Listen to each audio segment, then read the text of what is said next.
قرآن کریم پر شروع میں اعراب نہیں تھے کیونکہ اہل زمان پڑھتے تھے، ان کو اعراب کی کیا ضرورت ہے۔ مشہور زمانہ ظالم حکمران حجاج بن یوسف مدیر هذه الامہ، پیرانی پیر حضرت شیخ عبد القادر کہتے ہیں قیامت کے دن ساری امتوں کے مظالم ایک طرف اور ہمارے ظالم کے ظلم دوسری طرف، یہ باری ہو۔ یہ جب پیدا ہوا تھا تو رو رہا تھا حجاج بن یوسف ثقفی،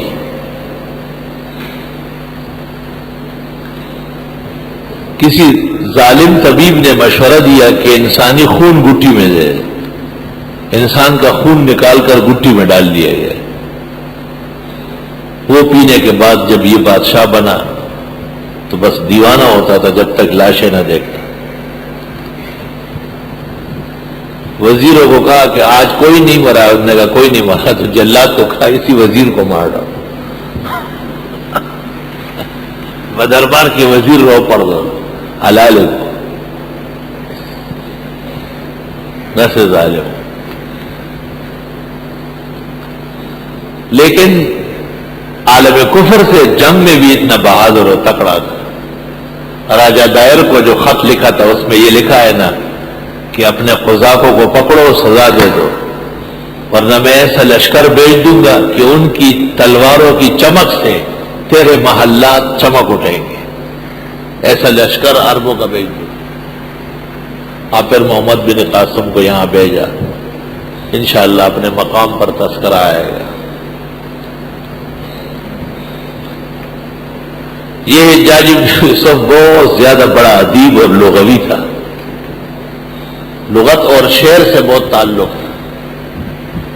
ایک شاعر نے ایک لفظ کہا، اس نے کہا اس کا استعمال لاؤ اس معنی میں، وہ بھاگا۔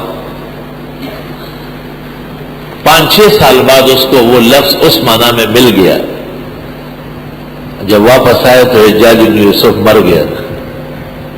اس کی قبر پر کھڑے ہو کر کہا کہ مجھے پتہ نہیں ہے کہ لفظ ملنے کی خوشی ہے یا تیری موت کی خوشی ہے، بظاہر دونوں خوشیاں ہیں۔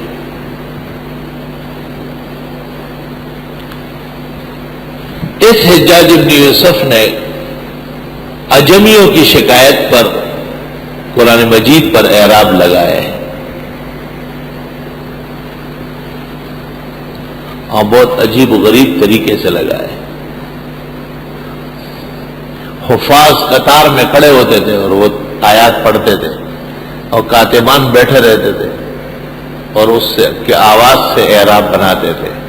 آسان کام تو نہیں تھے، پہلے تو اعراب تھے نہیں گئے،